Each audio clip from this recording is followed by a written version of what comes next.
حدثنا موسى بن إسماعيل قال حدثنا أبو عوانة قال حدثنا موسى بن أبي عائشة قال حدثنا سعيد بن جبير عن ابن عباس في قوله تعالى لا تحرك به لسانك لتعجل به قال كان رسول الله صلى الله عليه وسلم يعالج من التنزيل شدة وكان مما يحرك شفتيه.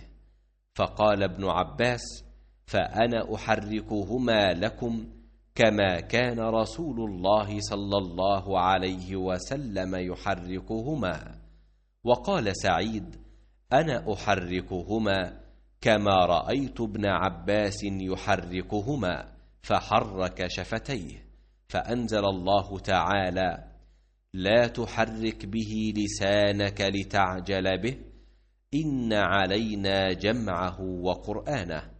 قال جمعه لك في صدرك وتقرأه فإذا قرأناه فاتبع قرآنه. قال فاستمع له وأنصت ثم إن علينا بيانه ثم إن علينا أن تقرأه. فكان رسول الله صلى الله عليه وسلم بعد ذلك إذا أتاه جبريل استمع فإذا انطلق جبريل قرأه النبي صلى الله عليه وسلم كما قرأه.